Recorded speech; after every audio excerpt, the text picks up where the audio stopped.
Chaos.radio. Music, podcasts, entertainment.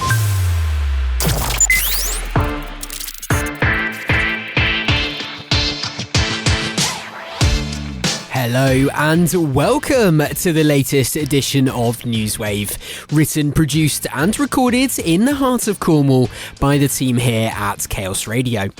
I'm your host, Tom Howe, and I'll be guiding you through some of the insightful guests and exciting news content that we've enjoyed across Chaos Radio this past week. On today's show, we join St Austell-based GP Dr. Charlotte Patton to get her expert insights into women's health, from managing risks to maintaining balance. We check in with Clive Gibbs from St Austell Running Club, who highlights how this thriving community group supports wellbeing, beginners and large events like the Eden Half Marathon.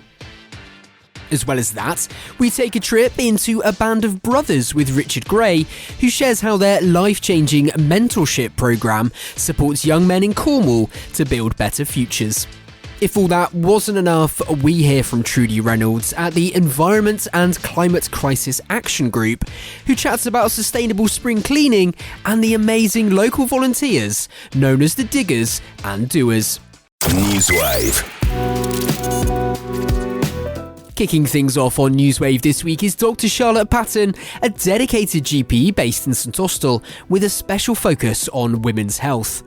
With years of experience in the field, Charlotte is passionate about addressing the unique health challenges that women face and providing expert guidance on maintaining overall well-being.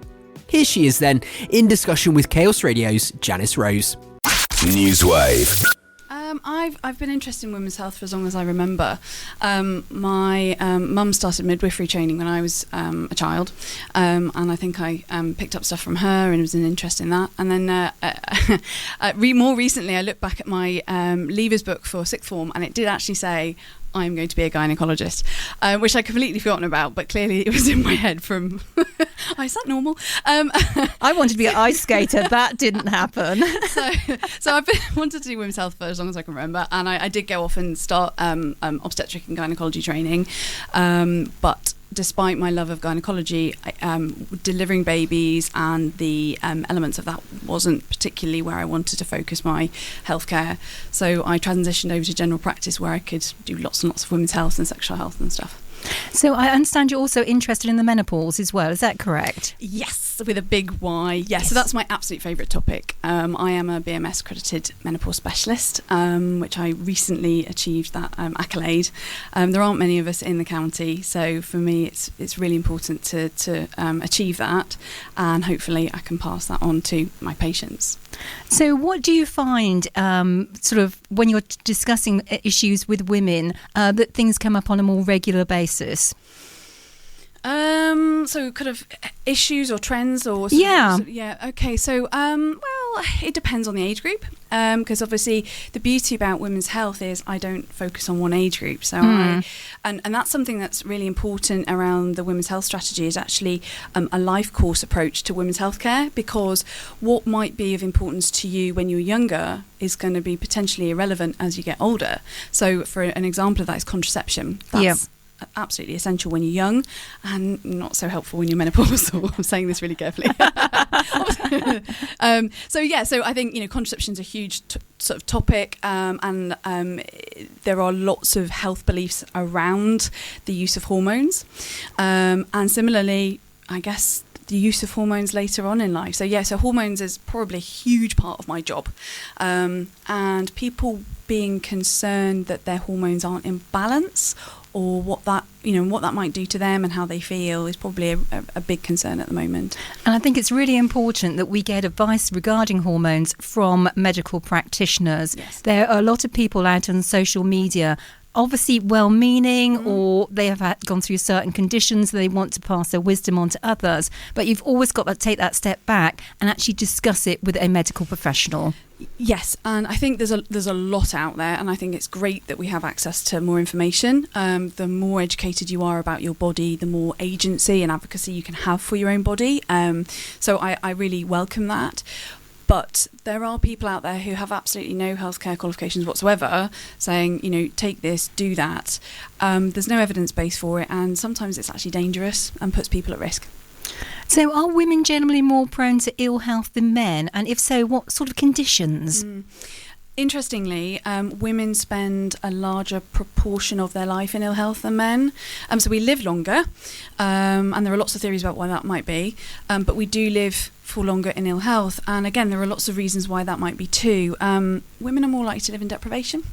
So they may not be able to access as healthy foods. They may kind of take up habits that aren't as healthy for them, so drinking alcohol, smoking. But also genetics, we don't fully understand that, and hormonal changes, and potentially the impact that menopause and the drop in estrogen levels have on your health. The sort of health conditions that women are more prone to, autoimmune conditions.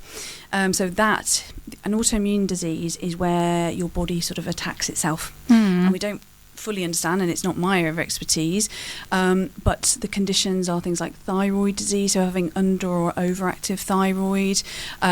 Diabetes is one, although that's not specific to women, but rheumatoid arthritis is another example, which is more common in women. That's interesting. And it can tend to be around middle age as well, so there's a lot of theories around obviously the aging process, but also menopause and how that might link in. Also, once you've been through menopause and you're in your post-menopausal phase, so don't forget, women are living now into their 90s, even later. So a lot of women are now living for as long a time post-menopausally, after their periods stop, as they are pre-menopausally. So, 45 years pre-menopausally, 45 years post-menopausally. So what impact do the drop in hormones have on their health conditions? And what we see is that osteoporosis, so thinning of the bones and unfortunately a high risk of fractures, is a female prevalent condition, particularly in postmenopause, but also cardiovascular disease. Cardiovascular disease isn't often talked about in women, isn't it? Yeah. And from my limited understanding of it, the symptoms are very different to what you would expect in males as well. Isn't that correct? Yes, so women can present differently. They won't necessarily present with the crushing chest pain that goes down their left arm. Yeah. It is really important, and what we know is that yes, men are more prone to cardiovascular disease, heart attacks in earlier life, and they are more likely to have an earlier heart attack. But once women have gone through menopause, those numbers even up, and we think it's the drop in estrogen levels that then sort of almost make us more even. Because if you think about it, not that women become like men, but because of those change in hormones, they become slightly more male-like, and then cardiovascular disease does increase.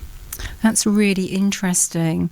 So what are your top recommendations for women to maintain a healthy and balanced lifestyle throughout their lives? Sorry, $1 million question there, Dr. Charlotte. Yeah. I mean, I certainly wouldn't say I'm a specialist in that, but I mean, a lot of it is common sense. And I think what's really important is that whatever we do, we make it sustainable.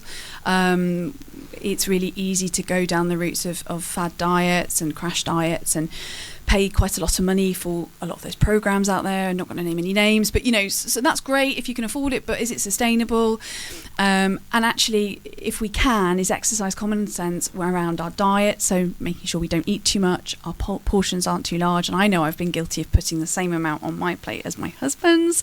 I don't need as much as he does. He's 6'2", I'm 5'3". I was quite surprised when I went to a wellbeing event to see the amount of cheese you needed in the day, and it was like half my little finger. And I said to the lady, "That's never going to happen." And this is the problem. We do have distorted concepts of what is right, and it's not only the type of foods we're eating, it's what's the fat content, what's the sugar content, what's the salt content as well. Salt's really in a lot of the processed foods. So we've got to think a lot about what's going into the engine, but we've also got to run the engine, and we've got to burn the calories off, and we've got to get our heart pumping, our lungs working, and also particularly as we enter kind of middle age, we need to be thinking about our bone health. I'm a bit obsessed about bone health because we've got to keep our bones healthy through weight bearing exercise, and making sure we don't smoke, don't drink too much. We're not underweight, because underweight can affect your bone health as well. And also obviously making sure that you get enough calcium in your diet, and you either get enough sunshine, which can be tricky, not on a day like today, but it's not consistent. But vitamin D supplementation as well is quite useful as we get into our sort of later lives. So with weight-bearing exercise, would that be something like lifting a couple of tins of baked beans? Could you do that at home, or would you recommend people go to a gym? Either, and again, it's what's accessible for you. You know, gyms cost money, but also sometimes it's just really hard when you've got people to look after. So I'm thinking young people or old people, parents look after, you've got busy jobs or shift work. So it's not always accessible to go to a gym. And yes, you can do weight-bearing exercise at home. Some people buy some cost-effective weights that they can have at the house, or they use things like tins of beans. What I would say is, if you do go to the gym, make sure you know what you're doing, and perhaps have a couple of personal training sessions, or somebody you can speak to about what's right for you, because you don't want to sustain an injury, find that you've shelled out a year's worth of gym membership and then you can't use it. Yeah, I must admit, I've recently gone back to the gym to improve my health going forward, because I want to live to at least 100 and be sort of really going for it at that age. And I love it. And it's the first time in my life that I actually love going to the gym. I've never loved it before, but it's a real privilege. I just really look forward to going to the different sessions. I've got a personal trainer that helps me work out as well a couple of times. So I think, just find something that you enjoy doing. But, if you can do more now in sort of early middle age, it sustains you going forward, doesn't it? Absolutely. I mean, ideally, we want to get everybody right from the beginning. And we talk a lot about young girls and teenage girls not necessarily accessing sport as much as boys of the same age. I think it's multifactorial as to why that might be. But if we can sort of cultivate a culture of exercising from when we're young, we can then take that through our whole lives, because it's so much easier, like many things, like learning a language. If you learn it when you're young, you can then obviously use it throughout your life. It's a lot harder to learn it when you're later on in life. It's a lot harder to build up your fitness later on in life. You have to really put that effort in. So I'd like to see really establishing that healthy choice right from the beginning. No, that would be amazing. I mean, when I was at school, it was fabulous. We had gym lessons, we had trampolining lessons. There was a lot of extracurricular activities as well that we're all linked into. And hopefully that's still going on in schools now. But obviously there is, costings involved as well. So, in order to be fit, you don't need expensive equipment. You can go for a long walk. You can go for a gentle jog if you're able to do so. So there are things that you can do in the moment, isn't there? Absolutely. And don't forget, getting outside's really good for our mental well-being as well. So it's fine to exercise inside, but being outside, we're very lucky in this county to have access to a lot of beautiful environment. So to use it, and I know it's harder in the winter months, and we're talking about this on a beautiful sunny day now, and when it's raining sideways, you think, I really can't get it out. But pick those moments where you can get some fresh air, perhaps get some company as well. So it's a social event, it's exercise. That being said, I do say have a march, not a mooch. So, and the same with walking the dog. So people say, I walk the dog twice a day. Great.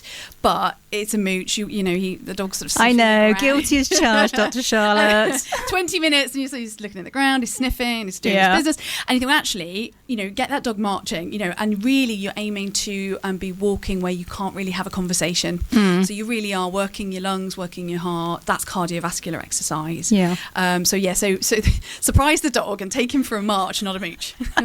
My dog might say, you're going to have to carry me if you're going that quickly. That would just be so funny.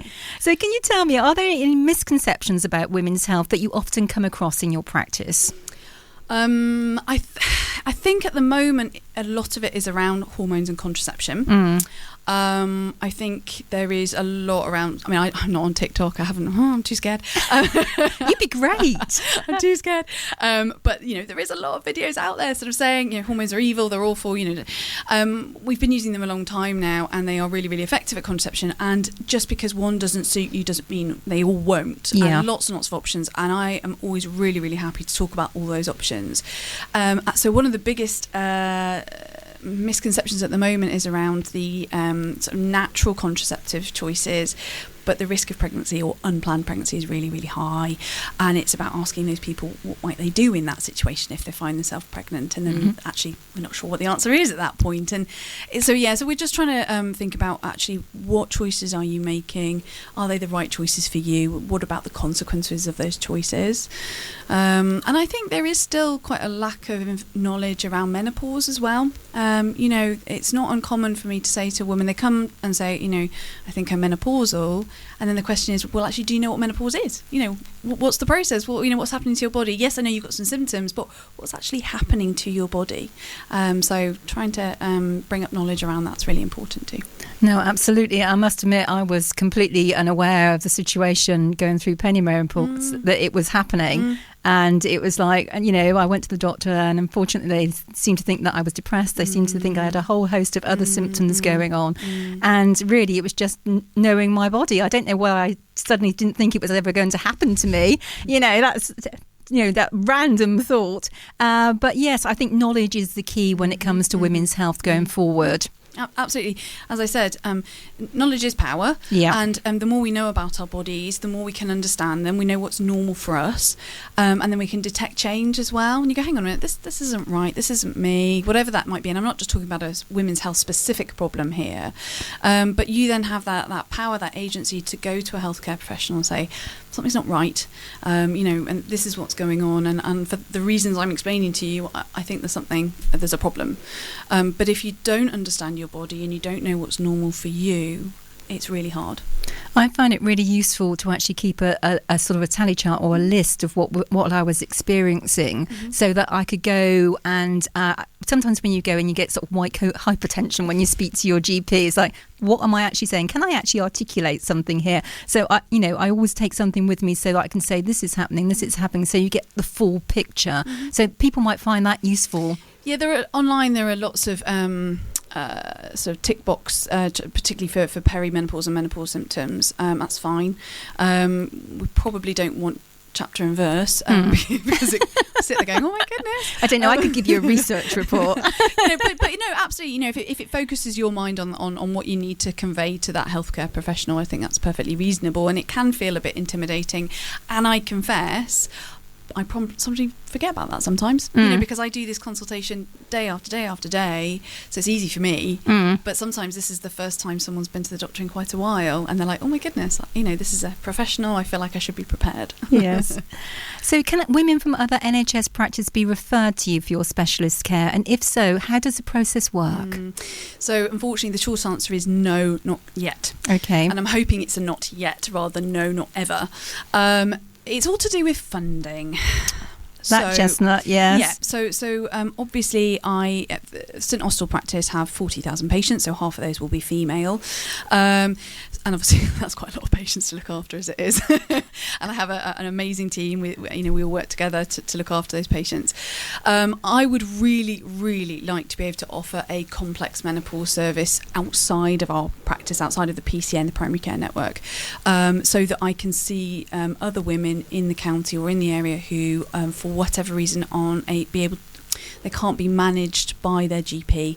That's not to say their GP doesn't want to. I just mean that they've got to a threshold in their knowledge because they are general GPs. Yes. But they need a bit more help.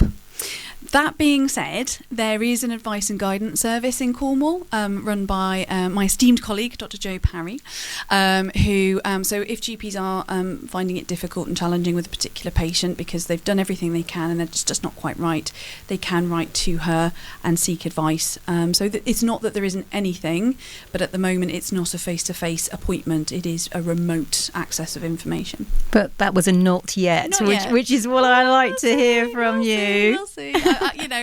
If I have my own way, I'd do it tomorrow. That's not the issue. It's not my drive. It's a funding issue.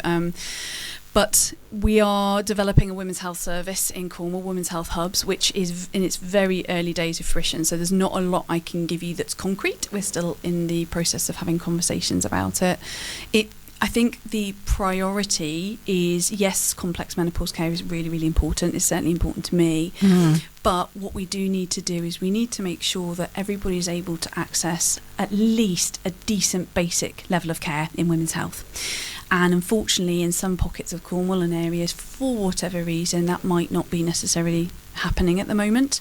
So we want to be able to offer that baseline level of care that everybody should be able to access. Even if it isn't in their own practice, they can go to another place to get it. Once we've achieved that, that's when we can start thinking about more complex stuff. No, that's great. And thank you for the not yet answer to that question. So if women are out there and if they come across anything, as you say, that's not normal for them, please don't shy away from going to your GP. You will be met with understanding, and that's what they're there for, isn't it? They hear things every day, regardless of the complexity of it. If we're not seeing you, we're seeing someone else. It's not like you're putting us out. That's our job. We've got book slots to see patients, so and there's never a gap. But you know what I mean. That's what we're exactly there for. I know that GPs are variable. We're all different. And actually, if you came to see me about your sore toe, I'd be like, oh, it's a sore toe. Oh, gosh, I haven't seen one of those in a while. So that's probably, I'm not the best person for your sore toe, for example. So sometimes it's worth asking your practice, if it is a women's health specific concern, the receptionists are really knowledgeable. And you say, look, who in your practice likes women's health or is sort of more specialist in that area? And they'll say, oh, Dr. Smith, they're great. I'll book you in with them. Or it might be, well, there's a bit of a longer wait for Dr. Smith because she specialises in women's health. Mm-hmm. Are you okay to wait if it's not urgent? And I know that sometimes women wait longer to speak to me, but then hopefully when they do see me, they get the answers that they need. NEWSWAVE. Our thanks to Dr. Charlotte Patton. For more information, why not follow her on Instagram? She's at Cornwall_women's_doctor. Now, St Austell Running Club is one of the biggest and most inclusive running clubs in Cornwall. Since launching in 2007, the club has grown to over 200 members and are about far more than just the running. From free beginner programs like Couch to 5K to major community races like the Eden Project Half Marathon, the club's commitment to wellbeing, volunteering and charity support runs deep. Joining Chaos Radio's Cheryl Gordon was Clive Gibbs, who discussed the club's impact, its upcoming events, and how you can get involved, whether you're a runner or someone who wants to volunteer their time. NEWSWAVE. Well, as you said, we've been going since 2007 now, and prior to that, St Austell did not have a running club. There were some runners in St Austell who were members of other clubs around Cornwall. And they decided to get together and form the club. They put an article in the St Austell Voice of their intentions. And in 2007, their first meeting had 45 interested parties. They just turned up and wanted to run. And as you said, we've got over 200 members now. And those members cover all walks of life. It's quite amazing, to be honest. To think that 45 people turned up just from that sort of public announcement to now obviously expanding to 200 runners is absolutely incredible. It is really think that there's other clubs available as well. Of course. So it's not just the 200 odd of us. There are literally thousands. It is amazing and it's increasing every year. But I think that's generically, globally, to be honest. It's great. You might make people probably, sometimes like April time, obviously we have the London Marathon, and I think sometimes things like that tend to inspire people to maybe give it a go, and it can be quite an important part of people's sort of regular health and fitness, really. Yes, it can be, and the London Marathon is very inspiring, but of course it's a one-off in the year, and it's out of reach for most people. Mm. But even the local events can inspire you. You turn up to one of the events run by any of the clubs in Cornwall, you just turn up and spectate. It does inspire you. It enthuses you. It's such a good feeling. Now, can you tell me a bit more about your membership? You've got a wide range of age in your club, more women than men, which isn't always what people expect. I was surprised at that myself, to be honest. Currently, it's about 53% women, but that percentage has been higher. But people think it's also a young person's game, this running lark, but trust me, it's not. Only 12% of our members are under 30. 62% of them are between 40 and 69. That's quite a statistic in its own right, I think. I was 49 when I completed my first race, and now 12 years later, I've done 52 half marathons. So it can become quite addictive, and you link that together with a great group of people, and it's very inspiring. So there's no barrier, I don't think, to starting. Whatever your ability, whatever your age, etc., it doesn't matter. So while we're talking about, abilities and things, what are the benefits you've seen, both physically and mentally, from maintaining regular health and fitness, especially within a club environment like yours? Well, it's proven many times that physical exercise is fantastic for you. It's a feel-good factor. The chemicals that released during exercise is the equivalent to a high. And even a poor run, if you have a bad run, you'll always feel better after it than when you did before it. So it is a chemical reaction within the body. You can't not feel better for it.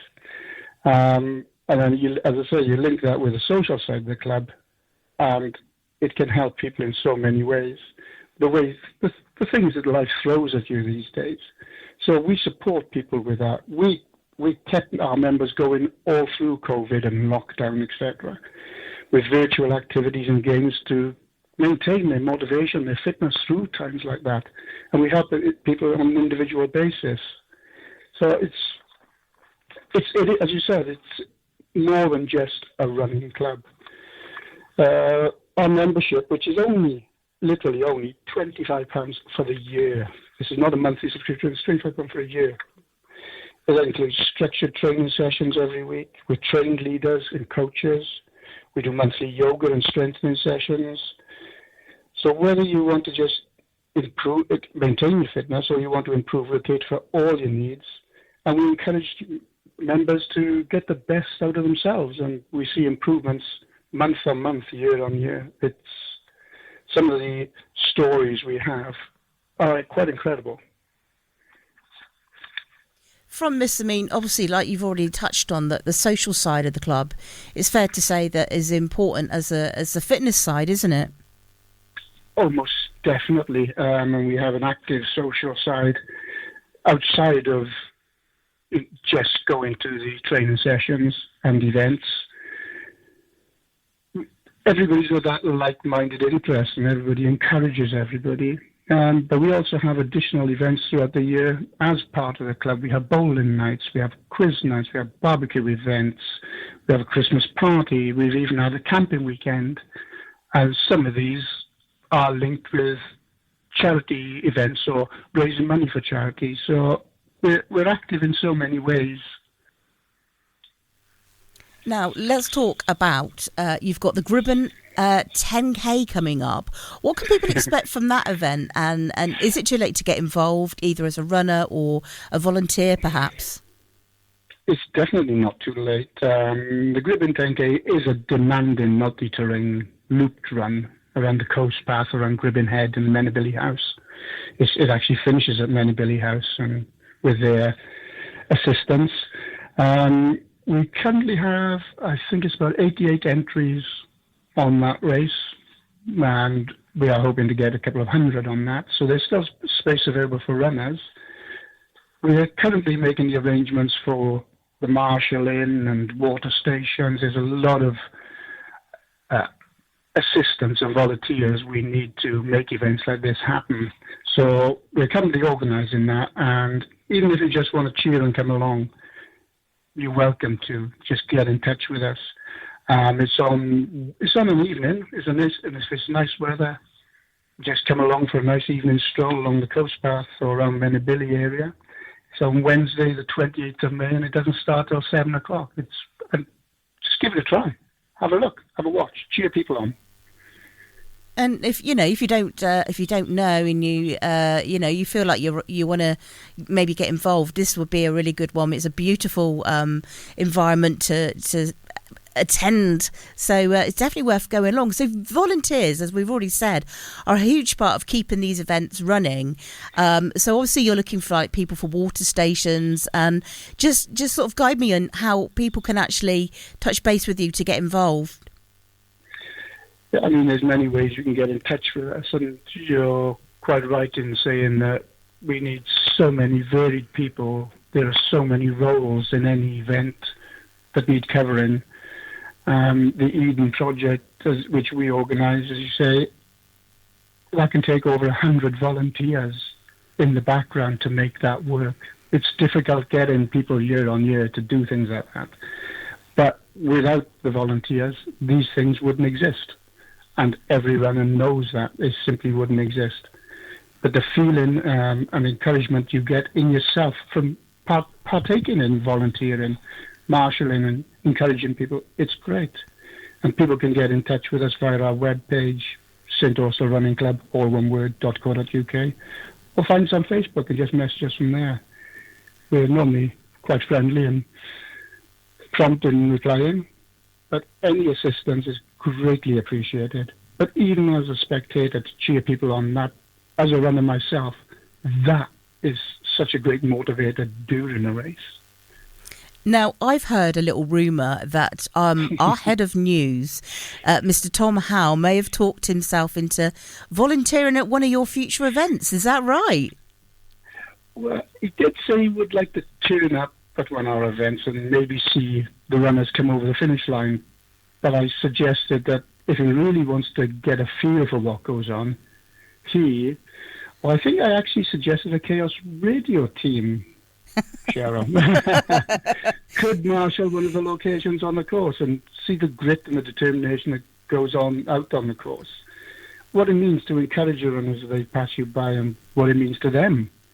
I love your subtle influencing there in order to get people involved. And why would people not want to, Clive? It sounds like a well worth cause, and for people, running that event, to have that safety and knowing that people are there for them along the way, it's an incredible feeling. It is such an incredible feeling. I mean, there are, as you say, alluded to then, there's safety issues surrounded with it as well, to have enough people to make these things work. But the encouragement is vital to runners. And I mean, we all marshal ourselves. We don't just run every event. We take turns in marshalling these events, so we know what it means to those runners. Just to give them a cheer on, just to call their name, just to shout, get on, that type of thing. It's such a motivator for the runner themselves. And it could be at their lowest point in a race, but it really picks them up. I should imagine that if you're marshalling, you probably have got an element of like disappointment that you're marshalling, although it's important. Don't get me wrong. You're thinking, I want to be running like they are. Well, you get enough opportunities to have a run yourself at other events. We will marshal our own events, and then when we run at Newquay events, we got the opportunity to run one they're marshalling, and we all share these activities. You get plenty of opportunity. There's lots of running to be done, but once you've done it once, I thoroughly enjoyed that. That is great. Even things like park runs on a Saturday, they would not exist without volunteers. And just marshalling at that for an hour on a Saturday morning, such a great feeling. If anybody wants to start and have a taster, go along to a park run and just spectate that at the Eden Project or Lanhydrock. Great feeling. I've done many spectating over the years. My father, he's done the London Marathon, I think, 4 times, and he's done lots of local different ones over the years. It was Truro Half Marathon. He's done the Bideford to Barnstable Run, many of them over the years. So he's got quite a few medals kicking around at home. And he used to say, because he was in the ambulance service, it was really nice to he'd leave his kit out ready and get home straight into his running gear and off for a run. And he found it really rewarding. And so I can vouch for the positivity in that as well. Without a doubt. I mean, and to have that release from work, as you say, it can be a stressful job, and anybody's job can be stressful, but to be able to get your kit on as soon as you come home from work and just get out, it's such a release, such a great download for you to do. Now tell me, more than just the exercises, the mental side of it as well, yes. Absolutely. 100%, there is that benefit. Now tell me, do you like running in the rain, Clive? Love it. It's the wind is the hard part. Yeah. Rain, it's nice. It's nice. It's refreshing. Yeah. NEWSWAVE.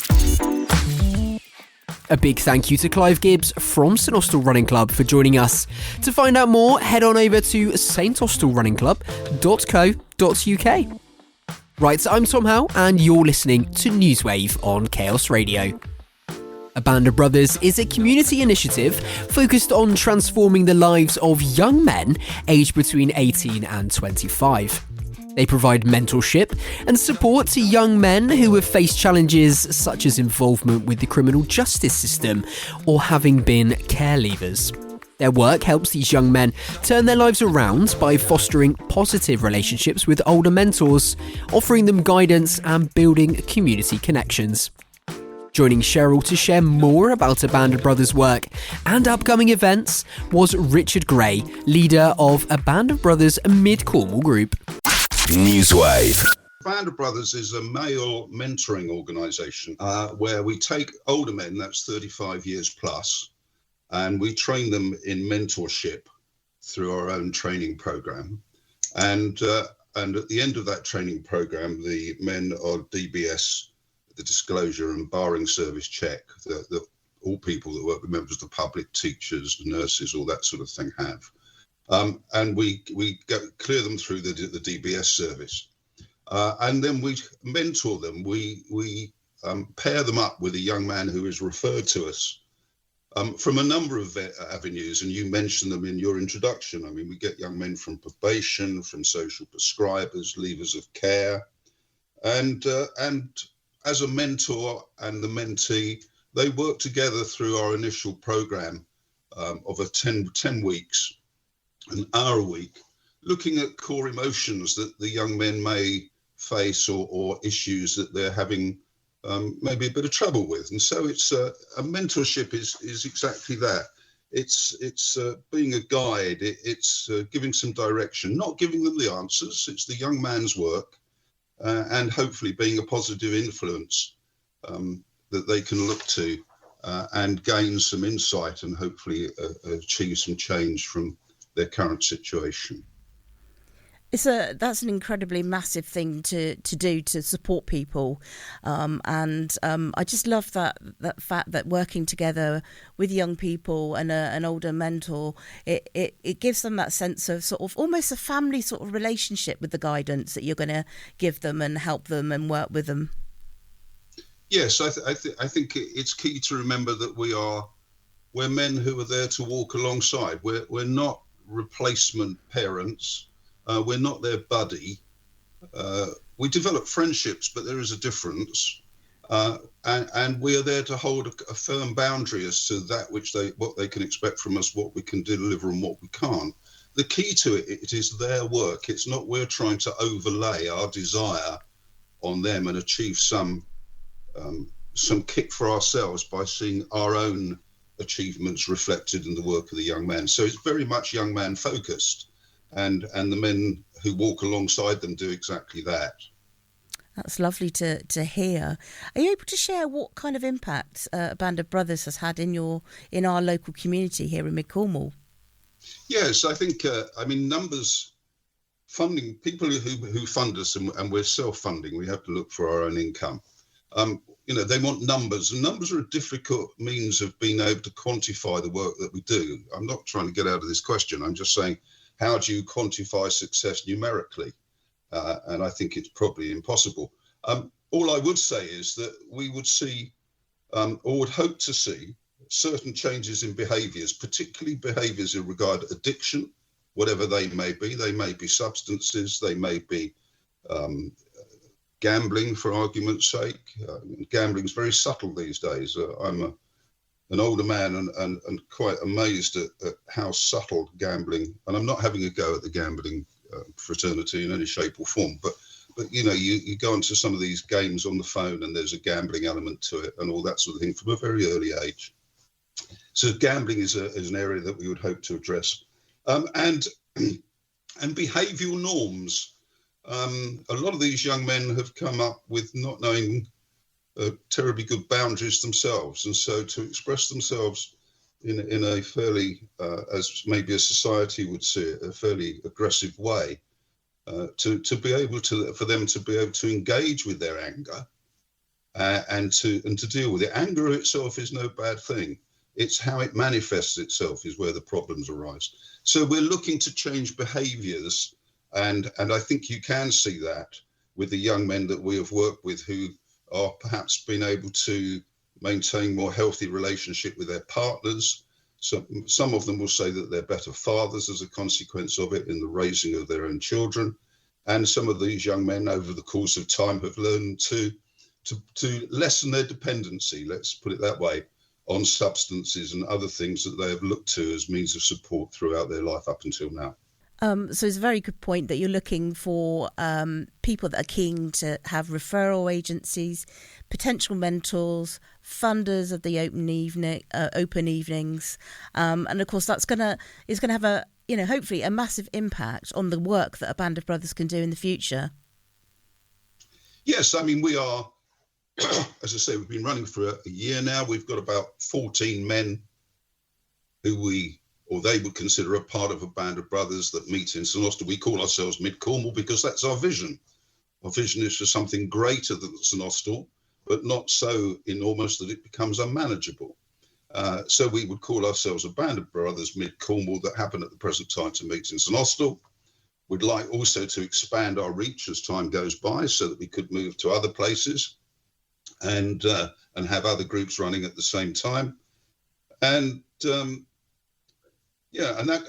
so we're looking for participants on a number of fronts, let's put it that way, whether it be funders, mentors, or just people who want to come along and find out about us and then can be, to use a good old-fashioned word, heralds who can just broadcast the fact that we're here, this is what we do, and gossip a Band of Brothers around the community. Let's put it that way. It's like, you know, you bump into somebody in the supermarket, oh, I went to this thing on Thursday, do you know it was about a Band of Brothers, this is what they do.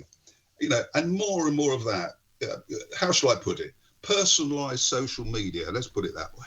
Word of mouth has a massive impact on anything, doesn't it? You know, let's face it. If you're looking for somebody to fix your car, you're going to ask people, or you're going to, you know, voice that opinion. If you've got a suggestion of a particular garage, for example. So there's no different, is it, with this sort of really important group that can make a massive difference to some of our young people within the St Austell area. Yeah, exactly that. Thank you. Talk to me about premises, because with a growing number of attending, we understand that you're moving to new premises on the 1st of May. Could you share more about the move and what the new space will offer? Oh, you're very well informed. And yes, we are moving. We're moving from the 1st of May will be our first meeting. We're going to the Young People Cornwall's facility at Polkythe. So that's next door to the leisure centre. If people are unaware of where that is. So that's the positive. They also tell me it's opposite the tax office, but I'm not a St Austell man, so I don't know that. But anyway, it's on Polkythe, next to the leisure centre. We're moving for the great... we've been so well looked after by Cornwall Neighbourhoods for Change. When we wanted to find somewhere to start off, they were very accommodating to us. Great facility just down the road from the railway station and the bus station and that sort of thing. So the connections from out of St Austell were brilliant. And we've been there for a year. But the reason we're moving is we've outgrown the space in Cornwall Neighbourhoods for Change. So it's a great challenge to have, is to have to go and find somewhere bigger because you're no longer able to fit into where you previously were. And I guess it's a bit like a caterpillar that turns into a butterfly. You know, it has to go through that transition in order to take flight and move on. So Young People Cornwall YPC have once again offered us, well, not once again, but have offered us their premises in the House Youth Project at Polkythe. And we will meet there as from the 1st of May on a Thursday evening from 7 through to 9:30. And that will be our base going forward. It's a great space down at the Young People Cornwall building there, and I'm sure that you'll be very comfortable there. I've been in that building, and it's and they're great service that Young People Cornwall also provide as well. So it's I think you'll be very happy in that space. Yes, no, and there is also sort of another part of that which has nothing to do with the premises, but it is, in some respects, a natural partnership. We're working with 18 to 25-year-olds there. We're working with a younger demographic, and it could well be that if people come across our path that we're unable to work with because of age. We don't work with under 18-year-olds because of the safeguarding issues and all the legality behind that. So we would just be able to say, below us of an evening, there's a youth club running with YPC. Why don't you go there? And it may well be that if it worked the other way, that when people come to a time with YPC and they perhaps would like to develop themselves a little further, then they can literally come upstairs and meet with us on a Thursday evening as a 18 to 25-year-old. Yeah. So I think it's a great partnership, or potentially could develop into a great partnership. Yes, that sounds an awesome way of doing that. Now, finally, for any of our listeners unable to attend the open evening, how can they learn more about A Band of Brothers or get involved in the work you're doing? Okay, well, there is a national website, as always. So if people want to get in contact with us, then the website is A Band of Brothers, so www.abandofbrothers, all one word, .org.uk. There you'll find information about what we do. There's a little film at the beginning that tells young men's stories. There's also a link there for referral partners who can go through the online form and refer young men to us. So a lot of information there. And if they'd like just information from me, sort of straight from the horse's mouth, so to speak, they can email me at info@ABOB, A Band of Brothers abbreviation, abobcornwall.org. NEWSWAVE. Thank you to Richard Gray from A Band of Brothers for joining us. To learn more about their work, visit abandofbrothers.org.uk. And finally this week, it truly is the season for spring cleaning, and one local group is encouraging people to be more green while sprucing up their homes. The Environment and Climate Crisis Action Group, which works alongside the St Austell Bay Parish Council, works year-round to make positive change in our local area through raising awareness, litter picking, planting trees and more. Trudy Reynolds joined Chaos Radio's Mia Howlett to discuss the work their volunteers, the Diggers and Doers, love that, do in the community, and share her sustainable cleaning tips and tricks. NEWSWAVE. There were concerns recently with the amount of publicity and information in supermarkets, products to buy, materials to use, etc. And I suddenly thought, well, why can't we keep it a little bit simpler and a little bit greener? And the three best products that I've found, and they're things that are in our store cupboard anyway, are lemons or lemon juice. These are very good as a natural and effective cleaning solution. Their acidity can cut through the grease, and it also smells nice. Then with vinegar, I would really recommend white vinegar rather than the dark vinegar, because you don't want to have your house end up like a fish and chip shop. But vinegar is a very effective cleaning solution, and it also removes mould. You can clean your windows with it, and it really has a multiple of uses.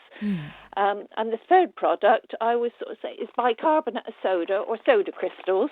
They're again quite cheap to buy, and I've got a packet of soda crystals here in front of me now, and it just says you can use them in washing machines instead of washing powder. You can add it to your laundry. You can put it down sinks and drains to clean it. You can rub a little with hot water on pots and pans. And yes, general, good cheap cleaning product.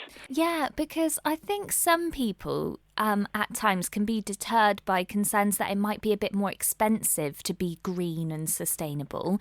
But as you're saying, many of your suggestions are kind of everyday things that we might have already in the pantry or the back of the cupboard. So do you think it can be affordable to be green whilst you're cleaning? I do certainly think it can be affordable because you're actually buying less products. As I say, we go back to the supermarkets and there's about 6 different products all for cleaning around the house. Yeah. They all come in plastic. They all contain chemicals which are harmful to the environment. And you can use, instead of buying all the wipes that are now on sale, you could use washable cloths, which you can reuse and reuse. You can even cut up old T-shirts or old towels and use them as cleaning products. And simple things like the old toothbrushes, which you would throw away, but you can use these to get into the cracks and the crevices and all the rest of it. So it really can be quite cheaper than, as I say, buying all those products, and so much better for the environment as well. I imagine the idea behind you sharing this information and encouraging people in the community, it's not about us being perfect, around the house and using everything, but I guess you're hoping to encourage more of us to do better and create positive change where we can. That's right, yes. I mean, there is a big problem with overconsumption of stuff. And if you can reduce what you need, it reduces the plastic that's in the environment, the chemicals that are going into the environment. And it's just sort of thinking before you do something, just think about the cost to the environment. And it is often maybe the old-fashioned simpler ways are better than all these newfangled chemicals. Yeah, it's always going back to basics and back to where it all began, for sure. And so I saw this kind of poster that had all these great tips on, and that's why we're speaking today, and that's because of the work of the Environment and Climate Crisis Action Group. Could you tell us about what they do in our local community? Yes, I can. It's a bit of a mouthful, the name of the action group, unfortunately. We should perhaps abbreviate it. But we set it up 6 or 7 years ago when the St Austell Bay Parish Council declared a climate emergency, as so many other councils have done. And we set up a working party, which is the Environment and Climate Crisis Action Group. And our aim is to steer the council and the community into reducing their carbon footprint and to prioritise environmental and sustainable issues within the work of the council. So we keep a watching brief on all the decisions that the council makes to just verify that we're doing the best environmentally we can.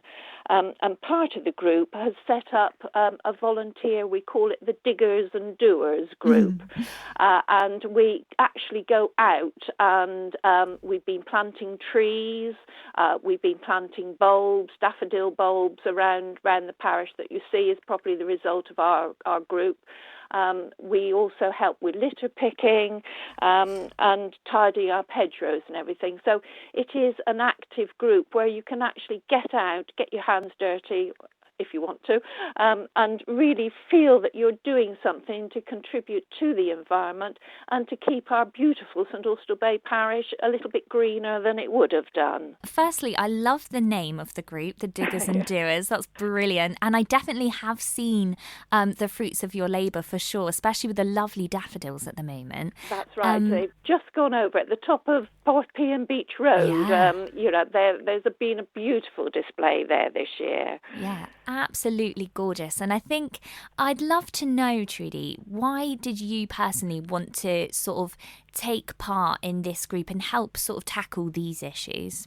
Well, I think everyone knows, or virtually everyone knows, that the planet is in crisis.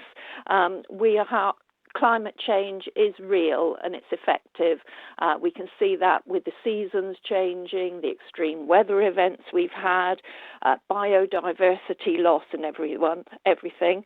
And I thought, well, I've got to take personal responsibility. I can't change the world, but everyone can do their own little bit, even if it's making small changes.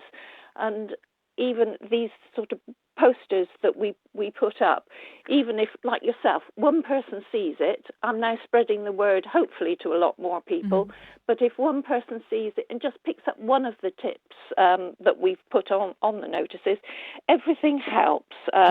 Say we've got an uphill battle, but if we can take at least control of our own situation and our own choices, and everyone did the same, the world would become a better place. NEWSWAVE. Our thanks to Trudy Reynolds. To keep up to date on what the Environment and Climate Crisis Action Group are discussing, and for tips on how to be more green in your day-to-day life, visit the St Austell Bay Parish Council website at staustellbay-pc.gov.uk. Okay, that's all we've got time for on this week's edition of NEWSWAVE. A big Chaos Radio thank you to Dr. Charlotte Patton of St Austell Healthcare, Clive Gibbs of St Austell Running Club, to the leader of a Band of Brothers Mid-Cornwall group, Richard Gray, and to Trudy Reynolds of the Environment and Climate Crisis Action Group. And as ever, a final thank you to you for listening and helping support local journalism to thrive. To catch up on all of our coverage, as well as to check out our extensive back catalogue of interviews and shows, head on over to chaos.radio. Now remember, if you have a local news story that you'd like to share with us, email news@chaos.radio or search Chaos Radio UK across socials. That's it, you're up to date here on Chaos. I'm Tom Howe. Thank you so much for listening. NEWSWAVE. Chaos.radio. Music, podcasts, entertainment.